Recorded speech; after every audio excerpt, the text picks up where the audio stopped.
Okay, आज हम TAIT exam का सेकेंड सेशन डिस्कस करने जा रहे हैं। इससे पहले हमने एक सेशन ऑलरेडी डिस्कस किया है। We have already discussed one session before. You can have its link in bio. अगर आप चैनल पर नए हैं तो सब्सक्राइब ज़रूर कीजिए। Do subscribe our channel to have more educational videos in future. So let's start today's session. Question है हमारे सामने, the age of Harsh is 40 years and the Rit is 60 years. How many years ago the ratio of their ages how many years ago the ratio of their age was 3:5। Harish की उम्र 40 साल है, रित की उम्र 60 साल है। कितने साल पहले इनकी उम्रों का तनासुब 3:5 रहा। देखिए, जो हरीश की यहाँ पर उम्र दी गई है वो 30 साल है। हम फर्ज करते हैं कि 40 साल है। हम फर्ज करते हैं कि एक साल पहले उनकी, और ये 60 साल उम्र है रित की, एक साल पहले इनकी उम्रों का तनासुब 3:5 था। अगर हम ये फर्ज करते हैं तो 5 का ज़रब होगा लेफ़्ट हैंड साइड में जब आएगा तो 40 माइनस x के साथ ज़रब होगा। 5 चौक 20, ये हो गया 200। 40 ज़रब 5 माइनस 5x, ठीक है, इज़ इक्वल्स टू 3 इंटू 60। 60 ज़रब 3 6 18 होते हैं, और ये 0 as it is. Okay, minus as it is 3x, ठीक है। अभी यहाँ -5x है और राइट हैंड साइड में -3x है, तो हम अगर -3x को लेफ्ट हैंड साइड में लाएंगे तो क्या होगा, +3x हो जाएगा, और यहाँ रह जाएगा -2x। 180 इधर राइट हैंड साइड में है। अब हम 200 को जब राइट हैंड साइड में लाएंगे तो it will become -20. okay, it will become -20. minus we can see minus both sides, so we can cut it. X will be equals to 20/2, that is nothing but 10. तो ये 10 साल पहले क्या बात रही कि इनकी उम्र किस तरह थी, 3:5 रेशो में थी। ऑप्शंस जो हमें यहाँ दिए गए हैं, A 10, B 20, C 37 और D 5 ऑप्शन दिया गया है, और इसका आंसर भी जो नीचे दिया गया है वो 10 ही है। इस तरह से हमने फाइंड आउट किया। So option A will be the correct answer. Next question देखिए, जब एक चीज़ 436 रुपये में फ़रोख्त की जाती है, ठीक है, कोई चीज़ जब 436 में सेल हो रही है तो नुकसान का जो फ़ीसद है वो मुनाफे के फ़ीसद के बराबर होता है। और जब वो चीज़ 464 रुपये में फ़रोख्त की जाती है तो इस चीज़ की लागत कीमत तलाश करें। यहाँ जो क्वेश्चन दिया हुआ है, तो इस बात को समझना ज़्यादा ज़रूरी है कि जब हम लॉस को इनकाउंटर करते हैं तो याद रखिए, हम ये देखते हैं कि जो हम कॉस्ट प्राइस में लिए थे कोई भी चीज़, फिर हमने उसको कितने में सेल किया तो हमें पता चलेगा कि लॉस कितना हुआ। आई मीन टू से कि आपने कोई चीज़ 10 रुपये में ली और उसको 3 रुपये में फ़रोख्त की, तो आपको कितना लॉस हो गया, यहाँ पर 7 रुपीज़ लॉस हो गया। यहाँ से आपको लॉस पता चलता है, ठीक है।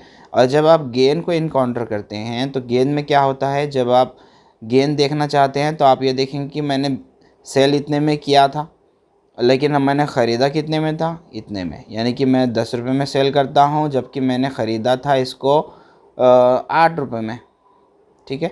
इट मीन्स कि मुझे यहाँ पर 2 रुपये गेन हुआ है, फ़ायदा हुआ है ना। अब क्वेश्चन की नोयत को हम यहाँ समझने की कोशिश करते हैं कि जो चीज़ यहाँ पर एक चीज़ 436 रुपये में फ़रोख्त की जाती है, यानी कि यहाँ पर इसको फ़रोख्त किया जा रहा है 436 में, तो नुकसान का फ़ीसद जो नुकसान हो रहा है, ठीक है। अब मैं इस बात को इस इक्वेशन में लिख रहा हूँ यहाँ पर कि लॉस हुआ है, कितने में बेचने पर लॉस हुआ है, 436 में, ठीक है। फिर उसमें इसी सवाल में आगे ये कहा जा रहा है कि ये चीज़ बराबर होती है किसके, मुनाफे के, जब वो चीज़ 464 रुपये में फ़रोख्त की जाती है। 464 में बेचने पर मुनाफा भी हो रहा है यहाँ पर, यानी कि गेन हो रहा है। कब हो रहा है वो गेन, 464 में सेल किया गया, तो माइनस करते हैं हम इसमें से CP को जो हमने ख़रीदा था, ठीक है। लॉस कैसे पता चलता है, cost price minus selling price. और गेन कैसे पता चलेगा, गेन पता चलेगा कि आपका जो सेलिंग प्राइस है दैट माइनस कॉस्ट प्राइस। अब यहाँ ये कहा यह जा रहा है कि ये दोनों बराबर होंगे, सवाल में अगर आप पढ़ेंगे तो सवाल में आपको समझ में आएगा कि 436 रुपये में फ़रोख्त की जाती है तो वो नुकसान का फ़ीसद मुनाफे के फ़ीसद के बराबर होता है। क्वेश्चन में आप ऊपर भी देख सकते हैं कि that is if that object is sold at 436 rupees is equal to the profit percent is equal to the profit percentage. तो मैं इसको कुछ इस तरह से लिख सकता हूँ, क्या आप देखिए कि C P minus 436 is equals to 464 minus C P. ठीक है, इसी बात को मैं इस तरह से लिख रहा हूँ क्योंकि ये दोनों बराबर होंगे अकॉर्डिंग टू द क्वेश्चन। ठीक है, तो ये माइनस सी पी जो हमारे राइट हैंड साइड में है, इसको जब आप लेफ्ट हैंड साइड में लाएंगे तो it will become plus C P. तो 2 CP हो गया यहाँ पर, है ना, cost price is equals to 464 already है LHS में, और हम सॉरी RHS में, और हम LHS से जो 436 है जब हम उसको RHS में लाएंगे तो it will become plus 436। Am I right? So 2 into cost price that equals to 4 plus 6 becomes 10, carry over 1. ठीक है, 6 plus 1 is 7, 7 plus 3 will become 10, carry over 1. So 4 plus 4 8, that is 9, 1 is carried over there. तो इस तरह से जब आप addition करेंगे 464 में 436 का 900 हो जाएगा। यहाँ पर 2 है, बाकी हमें सिर्फ कॉस्ट प्राइस चाहिए, 2 जाएगा डिनोमिनेटर में, सो हो जाएगा ये इसका आधा 450 रुपये। यहाँ आंसर भी आप देख सकते हैं 450 इसका आंसर है, जो कि ऑप्शन नंबर यहाँ पर सी दिया हुआ है। ठीक है, I hope you understood this question. If you want to take the screenshot of this you can take it. Question है what is the melting point of ice. Ice का जो मेल्टिंग पॉइंट होता है वो क्या होता है, तो ये फैक्चुअल क्वेश्चन है, इसे आपको याद ही रखना है। ठीक है, इसके अंदर कोई टेक्निक या कोई प्रोसेस नहीं है कि जिससे आप आंसर गेन कर सकते हैं, आपको सीधा सीधा इसको याद रखना है। This is a factual question, और आइस का जो मेल्टिंग पॉइंट है वो है 0 degree Celsius. So option will be correct answer. Okay, next question है what should come in place of the question mark. इसका हमें सोल्यूशन करना है, इसको कैलकुलेट करना है। कैलकुलेटिव क्वेश्चन है, जितना तेज़ी से आप कर सकते हैं कीजिए। मैं आपको यहाँ सजेशन ये दूंगा कि ट्रिक्स में मत जाइए, ट्रिक्स में जाएंगे तो मिस्टेक होने के चांसेस रिस्क परसेंटेज हाई हो जाता है। ठीक है, अगर आप इसको सीधे से सिंपली कैलकुलेट करेंगे तो बिल्कुल आपका जो आंसर है ऑप्शंस में से एक आ जाएगा। जैसे कि देखिए फर्स्ट ऑप्शन में कहा जा रहा है कि 2.644 का स्क्वायर। ठीक है, तो आप पॉइंट के बाद 3 डिजिट मत लीजिए, पॉइंट के बाद एटलीस्ट 2 डिजिट आप ले सकते हैं। 2.64 का आप स्क्वायर ले लीजिए। ठीक है, माइनस 2.35 का आप स्क्वायर ले लीजिए।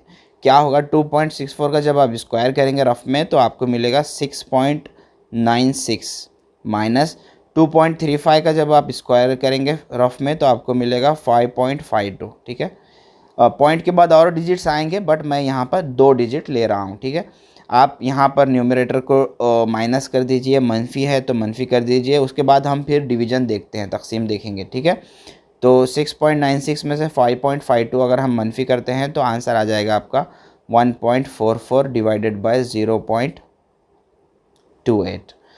अब यहाँ पर आपको क्या मिला 1.44 डिवाइडेड बाय 0.28। ठीक है, तो ये जो पॉइंट अब आपको डिवीजन करने में अगर मुश्किल आ रही है तो पॉइंट के बाद कितने डिजिट हैं ऊपर देखिए और न्नीचे देखिए, 2 डिजिट हैं, लिहाजा आप ये पॉइंट को काट सकते हैं। ठीक है, बट ये कि पॉइंट के बाद जो डिजिट्स हैं it should be equal. Okay, numerator में भी और डिनोमिनेटर में भी।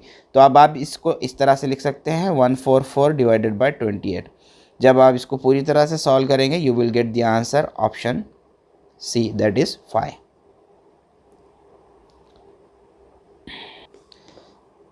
अब देखिए नेक्स्ट क्वेश्चन है where is the Charminar located. ठीक है, इस तरह का क्वेश्चन अगर एग्ज़ाम में आएगा तो ये भी तो एक फैक्चुअल क्वेश्चन है, सबको पता है कि चार मीनार कहाँ है।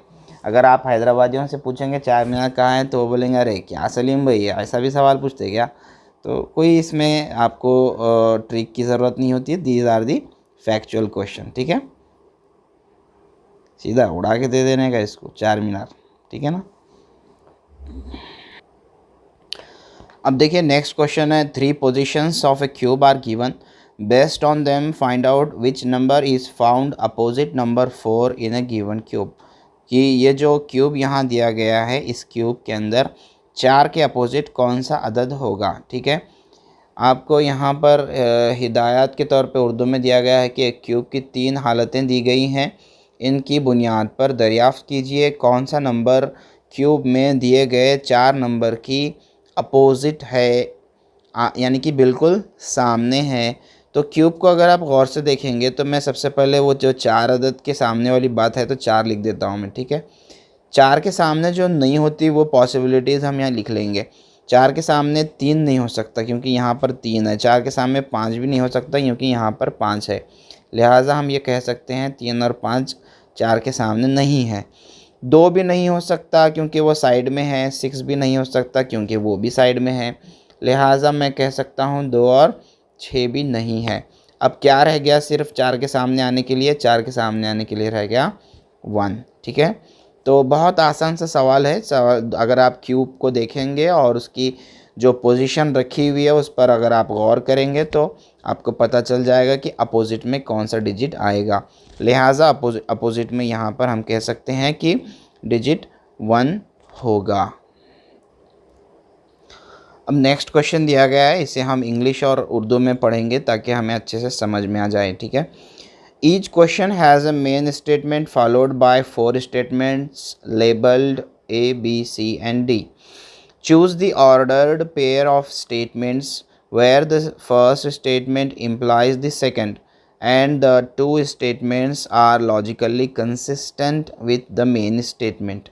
ठीक है, आपको यहाँ पर 4 स्टेटमेंट्स दिए गए हैं, चारों को पढ़ना है गौर से। ठीक है, उर्दू में से पढ़ लेते हैं। हिदायत, हर सवाल में एक जुमला है जिसके बाद 4 जुमले हैं इस ABCD के नाम से दिए गए हैं। इसमें मुंसलिक जोड़ियों को चुनिए जहां पहला जुमला दूसरे जुमले की ओर इशारा कर रहा है, यानी कि पहला जुमला दूसरे जुमले की ओर इशारा कर रहा है। 2 जुमले मंतकी मरकज़ी बयान किए मुताबिक हों। अच्छा ठीक है, जो बयान सेंट्रल है उसके मुताबिक होना चाहिए। बयान क्या है central? If it gets dark early I will come home soon. अगर अंधेरा जल्द छा गया तो मैं घर जल्दी आ जाऊंगा। इसको मैच करने वाले 2 स्टेटमेंट्स हमको यहाँ पर एक के पीछे एक लगाने हैं। If it got dark early, पहला statement. Second, it did not get dark early. Third, I came home soon. Fourth, I did not come home soon. ठीक है, पहला है अंधेरा जल्दी छा गया, दूसरा है अंधेरा जल्दी नहीं छाया, तीसरा स्टेटमेंट है मैं जल्दी घर आया और चौथा है मैं जल्दी घर नहीं आया। तो देखिए पहला और तीसरा स्टेटमेंट यहाँ पर क्या हो रहा है? मेन स्टेटमेंट से मैच हो रहा है। मेन स्टेटमेंट है अगर अंधेरा जल्दी छा गया तो मैं घर जल्दी आ जाऊँगा। तो ए स्टेटमेंट है अंधेरा जल्दी छा गया, सी स्टेटमेंट है मैं जल्दी घर आया। लिहाजा हमारा जो आंसर होगा वो होगा AC, ऑप्शन नंबर A। ठीक है, जो आंसर यहाँ पर दिया गया है वो भी AC ही दिया गया है। ठीक है, नेक्स्ट क्वेश्चन यहाँ पर है 317 इंटू 122। मल्टीप्लिकेशन करना है बस, दूसरा कुछ नहीं। कि एक है अदद 317, दूसरा है 122। ठीक है, आप अगर छोटे डिजिट्स को नीचे लेके मल्टीप्लाई करेंगे तो बस याद रखें कि आपको पहाड़ा जल्दी से पढ़ने आएगा, टेबल आपको आसानी से याद होगा। लिहाजा छोटे टेबल्स पढ़ना आसान होगा, इसलिए मल्टीप्लिकेशन में क्या कीजिए, जैसे यहाँ पर 122 दिया गया मैंने उसको नीचे लिया। चाहे तो आप इसको ऐसे भी मल्टीप्लाई कर सकते हैं कि 122 मल्टीप्लाइड बाय 137। ठीक है, बट यहाँ पर आपको टेबल पढ़ने में थोड़ा सा हो सकता है कि अगर आप टेबल 9 और 8 का आए तो कंफ्यूज हो जाएं और फिर कैरी नंबर भी उसमें आएंगे। तो यहाँ पर देखिए 2 सत्ती 14 होंगे तो 14 के 4 हासिल गया 1, 2 एकन 2 और 1 3, 2 तिया 6। ठीक है, प्लस 2 सत्ती 14, अगेन वही डिजिट्स यहाँ पर रिपीट होंगे, फिर प्लस 7 1 3। ठीक है, इस तरह से अगर हम जब इन तीनों का एडिशन करते हैं तो हमें पता चला कि ये 4 एज इट इज़ और ये 3 + 4 = 7, फिर 6 + 3 + 7 दैट इज़ 6 + 3 होते हैं 9, 9 + 7 होते हैं 16, कैरी ओवर 1, एक कैरी होने से हो गया 1 जमा 6 7 जमा 1 8 और ये 3, 38674, 38674 है ऑप्शन नंबर ए। आंसर आप यहाँ पर देख सकते हैं कि ऑप्शन नंबर ए यहाँ पर सही आंसर दिया गया है। अगर आप चाहते हैं कि इस क्वेश्चन को सॉल्व करने के लिए कोई जो मुझे वैदिक मैथ्स का मेथड आता है, अगर आप वैदिक मैथ्स का मेथड सीखना चाहते हैं तो आप कमेंट में बता सकते हैं। मैं उसके लिए एक बड़े बड़े मल्टीप्लिकेशंस के लिए किस तरह वैदिक मैथ्स में हम तेज़ी से मल्टीप्लाई कर सकते हैं वो ट्रिक्स और वो जो मेथड्स हैं उसके लिए भी एक वीडियो मैं बनाऊंगा। बट ये है कि आपको उसकी बहुत प्रैक्टिस करनी पड़ेगी। जितनी आप प्रैक्टिस करेंगे उतना आपका हाथ उसमें साफ़ होगा। अब यहाँ क्वेश्चन है find the fifth term of the series. पाँचवीं टर्म पता कीजिए सीरीज़ की। 3 टर्म देने के बाद पाँचवीं टर्म पता करना कोई मुश्किल काम नहीं है। जबकि देखिए आप देखें अगर सीरीज़ तो 20 के बाद 15, 15 के बाद 10, यानी कि 5 के डिफरेंस के साथ सीरीज़ कम हो रही है। ठीक है, तो फिर 20, 20 के बाद 15, 15 के बाद 10, 10 के बाद आएगा 5, 5 के बाद आएगा 0। ठीक है, 0 इसका आंसर होगा, 0 है ऑप्शन नंबर डी। बट याद रखिए क्वेश्चन इतना आसान नहीं आएगा आपको एग्ज़ाम में। ठीक है, जब आप टीईटी पास करके यहाँ तक पहुँच रहे हैं तो आपको इतना आसान एग्ज़ाम में नहीं आएगा। I am sure about it. आपको क्वेश्चन आएगा कि आप 20वां रुकन मालूम कीजिए, आप 30वां रुकन मालूम कीजिए, हो सकता है आपको वो 100वां रुकन पूछ दे। तो ज़ाब्ता जहन में रखकर आप एग्ज़ाम में जाइए। ज़ाब्ता है TN मसावी है A जमा खौस में N-1 खौस के बाहर ज़रब D। ठीक है, तो यहाँ पर होता क्या है, अगर आपको बिलफर्ज उसने पूछ दिया कि 20वां रुकन मालूम कीजिए इस सीरीज़ का। ठीक है, तो मैं कैसे पता कर रहा हूँ 20वां रुकन। देखिए हम यहाँ TN यानी कि 20वां रुकन पता करने चल रहे हैं। तो A क्या है हमारी सीरीज़ का, यानी कि पहला रुकन जो होता है वो A होता है, वो है 20, प्लस N क्या है हमारे रुकन का, वो है 20वां रुकन हम मालूम करने जा रहे हैं। ठीक है, तो 20 - 1 और उसके बाहर D है, यानी कि डिफरेंस है ये सीरीज़ में जो कॉमन डिफरेंस है 20 और 15 का डिफरेंस, 15 और 10 का डिफरेंस, ये जो कॉमन डिफरेंस है दैट स्टैंड्स फॉर D। तो ये है यहाँ पर 5। यहाँ पर क्या हो जाएगा 20 प्लस 20 में से एक गए 19 पंजे।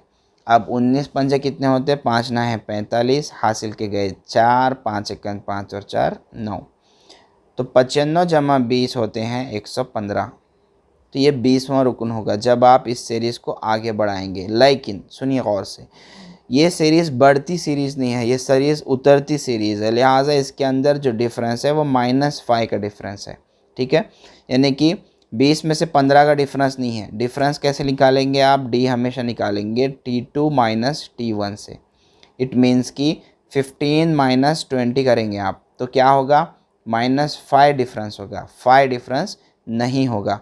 तो जब चढ़ती सीरीज़ देंगे तो जैसे कि 5, 10, 15, 20 देंगे तो आप 5 ही लेंगे जो हमने इस क्वेश्चन में लिया है। ठीक है, लेकिन जब उतरती तरतीब में बात होगी तो यहाँ क्वेश्चन का सिनारियो थोड़ा सा चेंज हो जाएगा। मैं वो भी यहाँ कर देता हूँ। तो T20 हो जाएगा 20 प्लस 20 - 1 इंटू -5, पूरा आंसर चेंज हो जाएगा। अब 20 प्लस 19 इंटू -5 होगा। ठीक है, तो ये 20 और ये माइनस अब इधर आएगा because we are doing the multiplication, तो ये हो जाएगा आपका 115। ठीक है, सॉरी 95। अब 20 में से 95 अगर आप माइनस करते हैं तो आपको पता चलेगा कि वो होता है -75। तो इस सीरीज़ को अगर आप 20वें रुकन तक आगे बढ़ाएंगे तो 20वां जो रुकन होगा वो आपको पता चलेगा -75 है। ठीक है, देखिए इस तरह के क्वेश्चन जितने आप सॉल्व करते जाएंगे इस फार्मूले को रखकर, आपका जो हैंड है उतना ही साफ़ होता जाएगा। ठीक है, एक लास्ट क्वेश्चन मैं आपको इसमें बता देता हूँ कि T50 वाला रुकन मालूम करते हैं। ठीक है, तो पहला रुकन क्या है 20 है, प्लस और N क्या है यहाँ पर अब 50 - 1, डिफरेंस क्या है -5। ठीक है, तो 20 प्लस 50 - 1 होते हैं 49, 49 इंटू -5। ठीक है, दिस 20 प्लस 5 9 ज़ा 45 होते हैं, कैरी ओवर 4, 5 4 ज़ा 20, 20 + 4 = 24, बट ये माइनस अब यहाँ आ जाएगा, लिहाजा जो हम यहाँ पर प्लस लिखे हैं ये माइनस होगा। तो 5 9 ज़ा 45, कैरी ओवर 4, फिर ये 24। 20 में से 245 नहीं जाते, बड़े अदद के साथ मनफी है, लिहाजा आंसर के साथ मनफी आता है। This is the principle, this is the उसूल है ये रियाजी में कि बड़े अदद के साथ जब मनफी है तो आप क्या कीजिए, जवाब के साथ भी मनफी लीजिए। अगर आप नंबर लाइन के ऊपर अगर मनफी और जमा सीखेंगे तो ये बातें आपको समझ आ जाएंगी। 245 से 20 जाएंगे तो कितने रहेंगे, 225 रह जाएंगे। ठीक है, तो 225 हमारा जवाब होगा जब 20वां रुकन मालूम करना है, और डिफरेंस क्या है, डिफरेंस है -5। ठीक है, क्वेश्चन है the next term of A given pattern will be, ये जो गिवन पैटर्न है इसका नेक्स्ट टर्म क्या होगा, plus into minus, plus into minus, plus into minus, plus into minus होगा। तो इंटू माइनस कहाँ है, ऑप्शन नंबर ए में है, बस बात ख़त्म। ठीक है, एक पैटर्न है जो फॉलो हो रहा है, बार बार रिपीट हो रहा है, लिहाजा हमारा आंसर होगा option number A. Next question है purposeful conversation through face to face interaction is termed as, कि बामकसद जब आप गुफ्तगू करते हैं आमने सामने बैठकर, आमने सामने के तामुल के ज़रिए हो, इसे इस्तिलाह, कौन सी इस्तिलाह में क्या कहा जाता है, मतलब जो ऑप्शंस दिए गए हैं इसमें से क्या कहा जाता है। एक मकसद के लिए आप किसी से बात कर रहे हैं, फ़ेस टू फेस इंटरेक्शन कर रहे हैं। ठीक है, तो ये किस में होता है, ये ग्रुप टेस्ट में तो नहीं होता, ग्रुप में नहीं हो बात हो रही है 1 to 1 की। ठीक है, और फिर इंटेलिजेंस टेस्ट में भी ये बात नहीं होती, एप्टीट्यूड टेस्ट में भी ये बात नहीं होती, बल्कि इंटरव्यू में क्या होता है, बामकसद एक मकसद तय होता है, उन मकासद को सामने रखकर फ़ेस टू फेस इंटरव्यू लिया जाता है, लिहाजा A will be the correct answer. ठीक है, एक सीरीज़ हमारे सामने रखी गई है और उस सीरीज़ को पढ़कर हमें बताना है कि नेक्स्ट टर्म क्या आएगा, अगला रुकन क्या आएगा। ठीक है, जो सीरीज़ है उसको मुकम्मल करना है। तो सीरीज़ पर गौर करते हैं, APBQCRDS। तो बहुत आसान सी बात समझ में आ रही कि पहला जो लेटर है, हर 2 अल्फ़ाबेट का पहला लेटर जो है यहाँ पर एक स्टेप आगे बढ़ रहा है। A था, फिर B हुआ, फिर C हुआ, फिर D हुआ, यानी कि फर्स्ट लेटर एक स्टेप आगे बढ़ रहा है ना, लिहाजा अगला होगा E। ठीक है, उसके बाद P है, P के बाद Q है, सेकंड अगर प्लेस वैल्यू की बात करें, P के बाद Q है, APBQ है, और C के बाद R है, और D के बाद S है, लिहाजा PQRS T जो है ना यहाँ पर क्या होगा, नेक्स्ट अल्फ़ाबेट होगा। ET जो है यहाँ पर हमारा ऑप्शन, सही ऑप्शन होगा ET, ऑप्शन नंबर ए।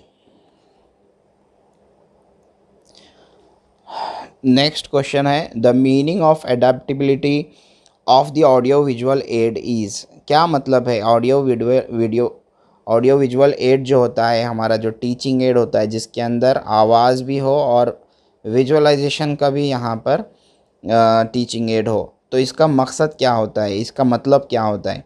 फर्स्ट ऑप्शन कहा जा रहा है the audio visual aid should be according to the students mental level, कि ऑडियो विजुअल एड जो है बच्चों के जहनी जो है उनकी जो सलाहियत है उसके अकॉर्डिंग होना चाहिए, ऐसा नहीं है। ठीक है, ये एक नेगेटिव ऑप्शन है। ऑडियो विजुअल एड जो होगा वो इस सामने लाने के लिए बच्चों की मेंटल एज कैलकुलेट नहीं की जाती। सेकेंड ऑप्शन है यहाँ पर the audio visual aid should be according to teachers capabilities, कि टीचर की अपनी सलाहियतों के मुताबिक। ऐसा भी नहीं है कि ठीक है कि हर टीचर तो इसके काबिल होता है कि वो ऑडियो विजुअल एड इस्तेमाल कर सके। थर्ड ऑप्शन है the audio visual aid should be according to nature of content. देखिए ये बहुत इंपॉर्टेंट है। ठीक है, आप कंटेंट के नेचर के अकॉर्डिंग इसको इंट्रोड्यूस करेंगे ऑडियो विजुअल एड को। आप हर तरह के कंटेंट के लिए ऑडियो विजुअल एड लाएंगे तो it may be time consuming, it may be unnecessary. ठीक है, जो चीज़ बग़ैर ऑडियो विजुअल एड के भी आप कुछ अदर टीचिंग एड्स के ज़रिए पढ़ा सकते हैं, डिलीवर कर सकते हैं। By that time you don't need to bring audio visual aid for every lesson, आपको हर लेसन के लिए लाने की ज़रूरत यहाँ पर नहीं होगी। ठीक है, तो जो करेक्ट आंसर है हमारा वो है ऑप्शन नंबर सी। क्वेश्चन है जानवरों की कतार में गाय जो है ना उसकी प्लेस दी गई है। Cow is first from the left end of a row, जो of a row of 7 animals. कितने एनिमल्स हैं? 7 एनिमल्स हैं, ठीक है। 1 2 3 4 5 6 7 में से यहाँ पर नंबर 1 पे कौन है? काव है, ठीक है। फिर ये क्या कहा जा रहा है कि buffalo is fifth from the right end in the same row. Right end से बफेलो 5वें पर है, तो 1 2 3 4 5 यहाँ पर कौन है? यहाँ पर है बफेलो, ठीक है। तो how many animals are there between them in the row, तो इन दोनों के दरमियान में कुल कितने एनिमल्स हैं, ये यहाँ पर सवाल पूछा जा रहा है। लिहाजा हमारा आंसर होगा option number A, that is 1 animal is there. अब यहाँ क्वेश्चन हम पढ़ लेते हैं। A sentence with an underlined idiomatic expression is given. What is the meaning of the idiomatic expression? क्या मतलब हो रहा है जो idiom यहाँ दिया गया है उसका? ड्राइव अप द वॉल, ये है idiom, इसको इस्तेमाल किया गया है सेंटेंस में, ठीक है। The loud music played by my neighbours, मेरे नेबर्स ने लाउड म्यूज़िक प्ले किया। Driving me up the wall, और उससे मुझे जो है ना ये हो रहा है, क्या हो रहा है कि driving me up the wall, ये जो है यहाँ पर इडियम यूज़ किया जा रहा है। कब? जब नेबर ने एक म्यूज़िक को लाउडली प्ले किया है। फर्स्ट ऑप्शन क्या है? टू मेक समवन एंग्री और इरिटेटेड, किसी को गुस्सा दिलाना और उसको चिड़चिड़ा करना। सेकेंड ऑप्शन है to make someone happy and relaxed, तो इससे कि इसका मतलब ये हो रहा है कि किसी को खुश करना या रिलैक्स करना, ठीक है। थर्ड है to accompany someone to the dance floor, किसी को साथ देना डांसिंग फ्लोर पर। फोर्थ है नन ऑफ दिस। तो क्वेश्चन पढ़कर हमें ये बात वाज़े तौर पर समझ में आ रही है कि the loud music played by my neighbours की लाउड म्यूज़िक बजाने की वजह से driving me up the wall, it means की टू मेक समवन एंग्री और irritated. Option number A will be the correct answer. Next question है how many triangles are there in given figure. अब हमें यहाँ फिगर देखना है और triangles को काउंट करके बताना है, ठीक है। तो अगर हम फिगर को गौर से देखें तो सबसे पहले छोटे जो ट्राइंगल्स हैं उसको हम इनकाउंटर कर लेते हैं, ठीक है। तो ये जो ट्राइंगल है यहाँ पर, ये 1 2 3 4 5 6 7 8, ठीक है। 8 ट्रायंगल्स तो कुछ इस तरह से हैं। बाकी और मुझे कुछ ट्रायंगल्स नज़र आ रहे हैं, वो कुछ इस तरह के ट्रायंगल्स हैं। देखिए ये कितना होगा 9, ठीक है। सेकंड ट्रायंगल नज़र आ रहा है कुछ इस तरह से 10, ठीक है।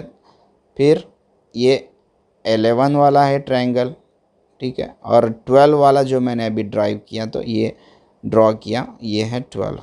इसके अंदर 4 बड़े ट्रायंगल हैं अलग अलग एंगल से अगर आप देखें तो। पहला ट्रायंगल ये है, दूसरा ट्रायंगल इसमें ये है, तीसरा ट्रायंगल इसमें ये है और चौथा ट्रायंगल इसमें ये है।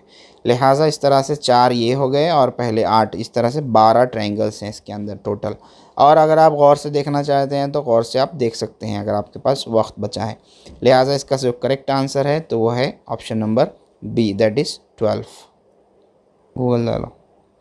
नेक्स्ट क्वेश्चन ले रहे हैं Mala is the wife of Shyam, ठीक है। माला यहाँ पर कहा जा रहा है कि बीवी हैं श्याम के, ठीक है। हम यहाँ पर एम लिख देते हैं कैपिटल में, एरो मार्कर यहाँ हम लिख देते हैं डब्ल्यू और कैपिटल एस, यानी कि वो श्याम की वाइफ हैं, ठीक है।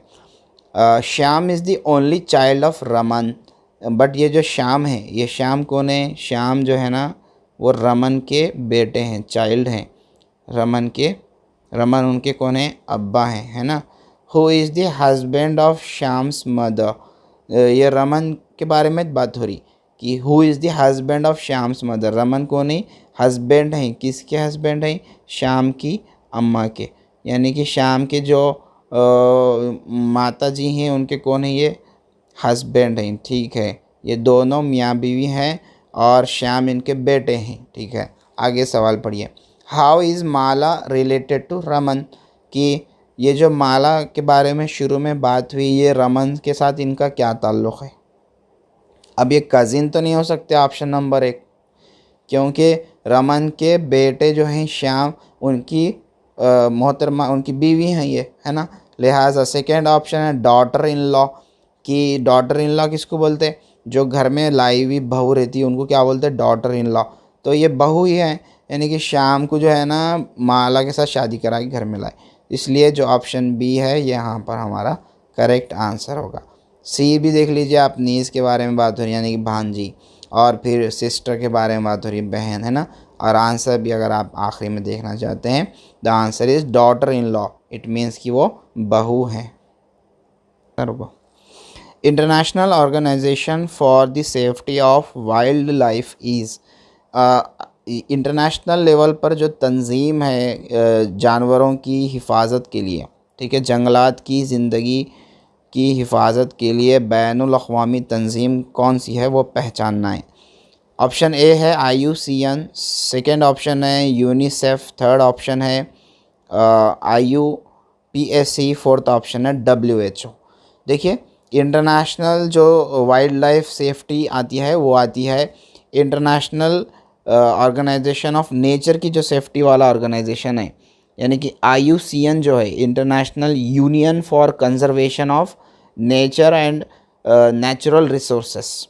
तो ये नेचुरल रिसोर्सेस में आती है, वाइल्ड लाइफ जो आती है वो नेचुरल रिसोर्सेस में आती है, और इसके लिए जो ऑर्गेनाइजेशन है वो है option number A, that is IUCN।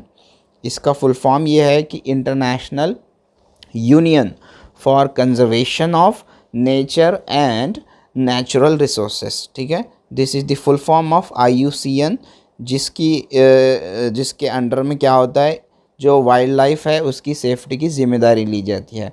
And this is located in Switzerland. इसका जो मेन ब्रांच कहाँ से स्टार्ट है, ये स्विट्ज़रलैंड से स्टार्ट है, और इसकी शुरुआत हुई थी 1948 में, 1948, 5 अक्टूबर 1948 को इसकी शुरुआत हुई थी, ठीक है। अगला क्वेश्चन है, which one of the following is not related with teaching process. दरअसल से कौन सा प्रोसेस टीचिंग प्रोसेस से रिलेटेड नहीं है, ऐसे पूछा जा रहा है, ठीक है। तो पहला ऑप्शन देखें तो इंटरैक्शन प्रोसेस, यानी कि तालीमी अमल में हम इंटरैक्शन को तो रखेंगे, ठीक है, टीचर और स्टूडेंट का इंटरैक्शन होता है, स्टूडेंट का इंटरैक्शन होता है, ठीक है। इसके अंदर इंटरैक्शन का अमल तो होता ही है। सेकेंड ऑप्शन वोकेशनल प्रोसेस, पेशा वाराना अमल भी होता है, कि तालीमी प्रोसेस के थ्रू बच्चे पेशा वाराना मुख्तलिफ़ फील्ड में जाते भी हैं। थर्ड ऑप्शन है कंटिन्यूअस प्रोसेस, कि तालीमी अमल एक मुसलसल हमेशा ज़िंदगी भर जारी रहने वाला अमल है ना। तो फोर्थ ऑप्शन है नन ऑफ दिस, कि इनमें से कोई नहीं। तो हमें ये समझ में आ रहा है कि हमें यह पहचानना ये था which one of the following is not related. यहाँ के तीनों ऑप्शंस तो हमें नज़र आए कि रिलेटेड है। क्वेश्चन पूछा जा रहा है कि नॉट रिलेटेड कौन सा है टीचिंग प्रोसेस से, लिहाजा हमें पता ये चल रहा है कि तीनों ऑप्शंस रिलेटेड हैं, लिहाजा हम ये कहेंगे कि नन ऑफ दिस, तीनों भी ऑप्शन यहाँ पर हम चूज़ नहीं करेंगे, बल्कि क्योंकि तीनों ऑप्शंस रिलेटेड हैं टीचिंग प्रोसेस से। हमारा जो ऑप्शन होगा, आंसर होगा, वो होगा option number D, that is none of this. Next question है, in A row of 20 girls, 20 लड़कियों की कतार में, Kusum is 10th from the left, Kusum की जो पोजीशन है वो है 10th, ठीक है। उसके बाद what is the position of Kusum from the right, अब राइट से कुसुम की पोजीशन क्या होगी, ये सवाल यहाँ पर पूछा जा रहा है, ठीक है। हम अगर यहाँ पर 10 ऑब्जेक्ट्स को कंसिडर करें, 1 2 3 4 5 6 7 8 9 10, 20 है ना गर्ल्स, लिहाजा हम 20 करेंगे, 11 12 13 14 15 16 17 18 19 20। अब कुसुम का जो लेफ़्ट से रैंक है, लेफ़्ट यानी कि यहाँ से स्टार्ट होगा, वो है 10th रैंक है ना। तो हम 10th पे जाएंगे, 1 2 3 4 5 6 7 8 9 10। तो ये कुसुम का क्या हो रहा है, रैंक हो रहा है लेफ़्ट से, अच्छी बात है। नेक्स्ट देखिए, what is the position of Kusum from the right, मगर राइट से 10th रैंक नहीं होगा। हमें लग रहा है कि 20 में से 10th रैंक उसका अगर लेफ़्ट से है तो 10th रैंक उसका राइट से भी होगा, ऐसा नहीं होगा।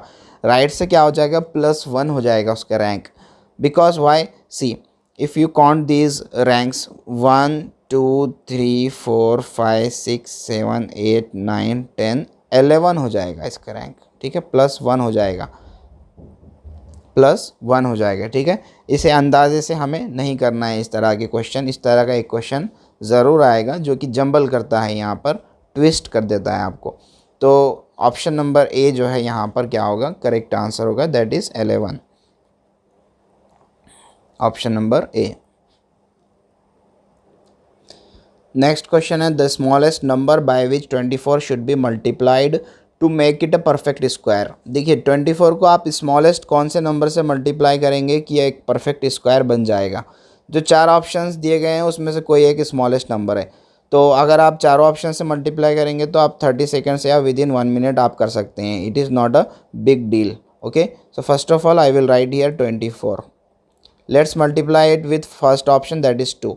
If you multiply 24 by 2 that is 48। Okay, ये कोई परफेक्ट स्क्वायर नंबर नहीं है। अगर आप 24 को 3 से मल्टीप्लाई करते हैं, 3 चौक 12 हासिल गया 1, 3 दूनी 6 और 1 7, 72 भी कोई परफेक्ट स्क्वायर नंबर नहीं है। 24 को अब आप क्या कीजिए, 4 से मल्टीप्लाई कीजिए, 4 चौक 16 हासिल गया 1, 4 दूनी 8 और 1 9, 96 भी कोई परफेक्ट स्क्वायर नंबर नहीं है। लास्ट नंबर है 101%, यही है। अगर आप चूज़ करना चाहते हैं डायरेक्टली तो आप इसको एज ए आंसर चूज़ कर सकते हैं। 6 चौक 24 होते हैं और कैरी 2 होते हैं, 6 दूनी 12 और 2 14 हो जाते हैं। तो ये जो 144 है ये है स्क्वायर ऑफ 12। लिहाजा जो सबसे छोटा स्मॉलेस्ट नंबर है जिसको आप 24 से मल्टीप्लाई करेंगे तो आपको एक परफेक्ट स्क्वायर नंबर मिलेगा, वो है 6। नेक्स्ट क्वेश्चन है if a child with disability first comes with school the teacher should.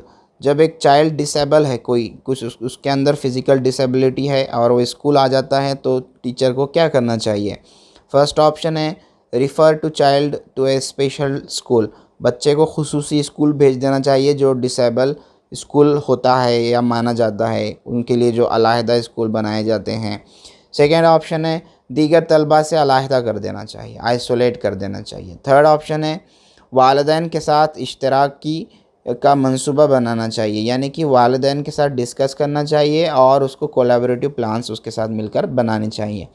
Fourth option है कंडक्ट एन एडमिशन टेस्ट, बच्चे का एडमिशन टेस्ट लेना चाहिए। देखिए जब भी बच्चा स्कूल आएगा चाहे वो डिसेबल भी हो तो आप उसको जो है ना इस स्पेशल स्कूल नहीं भेजेंगे, this is against the educational rules and laws. फिर इसमें यह है कि बच्चे को आप अलहदा भी नहीं बिठाएंगे, सबके साथ ही आपको बिठाना है। फोर्थ ऑप्शन जो है कंडक्ट एन एडमिशन टेस्ट, आप डिसेबल बच्चा है इस तरह ये जानकर आप उसका स्पेशली टेस्ट नहीं ले सकते। लिहाजा ये बात ज़रूर है कि आप सी ऑप्शन करेंगे कि discuss with the parents to evolve collaborative plans, कि आप पेरेंट्स के साथ डिस्कस करेंगे कि कोलैबोरेशन में हम क्या कर सकते हैं, इश्तराकी मनसूबाबंदी हम क्या बना सकते हैं। ठीक है, ये यहाँ पर सबसे पॉजिटिव और सबसे हेल्दी ऑप्शन दिया हुआ है। लिहाजा हमारा जो आंसर होगा वो होगा option number C, that is वालिदैन के साथ इश्तराक का मनसूबा बनाना। नेक्स्ट क्वेश्चन है find the mirror image of the figure given below. जो फिगर नीचे दी गई है उसकी मिरर इमेज क्या होगी। देखिए मिरर इमेज में क्या होता है और वाटर इमेज में क्या होता है, कॉन्सेप्ट को आप जहन में रखिए। मिरर इमेज में साइड बाय साइड चेंज होता है सिर्फ, ठीक है, लेफ़्ट राइट में चला जाएगा, राइट लेफ़्ट में आ जाएगा, साइड बाय साइड चेंज होता है। अगर आप मिरर में दिखाएंगे इस तरह से एप्पल लिखकर, ठीक है, तो इसके जो है ना अल्फ़ाबेट्स की जो बनावट है वो साइड बाय साइड चेंज होगी। इट मीन्स कि अगर आप इस तरह से बताते हैं तो यहाँ अगर आप देखें आपको ए तो ए ही नज़र आएगा, ठीक है, बट अगर आप बी लिखते हैं तो बी आपको कुछ इस तरह से नज़र आएगा मिरर में। ठीक है, साइड बाय साइड चेंज होता है, मिरर में जो इमेज होती है साइड बाय साइड चेंज होती है। और वाटर इमेज क्या होती है, वाटर इमेज वर्टिकली चेंज होती है। वाटर इमेज में ए इस तरह से ए नज़र नहीं आएगा, वाटर इमेज में क्या हो जाएगा, ए इस तरह से वर्टिकली उलट जाएगा, चेंज हो जाएगा। तो अब देखिए जो ऑप्शन में यहाँ पर फिगर जो दी गई है, इस फिगर को अगर आप गौर से देखें तो फिगर में जो एक हमें क्वाड्रिलैटरल नज़र आ रहा है, इस तरह का क्वाड्रिलैटरल होना चाहिए किसमें, मिरर इमेज में। क्वाड्रिलैटरल में कोई चेंज नहीं आना चाहिए, अंदर की फिगर में भी कोई चेंज नहीं आना चाहिए। ठीक है, तो ये जो फिगर है सेम टू सेम आएगी आंसर फिगर में, यानी कि अंदर वाली जो छोटी फिगर है वो भी और फिर क्वाड्रिलैटरल भी सेम टू सेम। अगर अंदर का डॉट हमें नज़र नहीं आ रहा है फिगर्स में तो it may be a printing mistake. ठीक है, तो अगर आप देखें गौर से तो सेम टू सेम फिगर नज़र आना चाहिए, वो है ऑप्शन नंबर बी। कि साइड से भी अगर देखेंगे इस फिगर को तो यही फिगर नज़र आएगी, चाहे आप इसे लेफ़्ट से देखें या राइट से देखें। तो हमारा जो आंसर होगा वो होगा ऑप्शन नंबर बी। अब देखिए जो दो नेक्स्ट क्वेश्चन मैं आपको बता रहा हूँ कि if each side of a triangle is doubled its area becomes K times of the original triangle, the value of K is अगर किसी ट्रायंगल का जो साइड है उसे डबल कर दिया जाए तो उसका एरिया क्या हो जाता है, के टाइम्स हो जाता है। और एक क्वेश्चन यहाँ पर है, find the largest of the following fraction.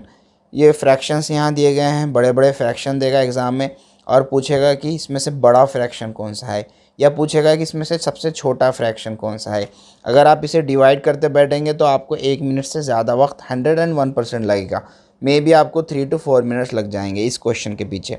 तो इसको आप 1 मिनट में कैसे सॉल्व करेंगे, विदिन 1 मिनट आप कैसे सॉल्व करेंगे, ये फ्रैक्शन का कॉन्सेप्ट और फिर ये जो क्वेश्चन है यहाँ पर कि साइड अगर के ट्रायंगल का साइड अगर डबल कर दिया गया तो के टाइम्स उसका एरिया हो जाता है। इस तरह के मज़ीद क्वेश्चंस हम अब थर्ड सेशन में डिस्कस करेंगे।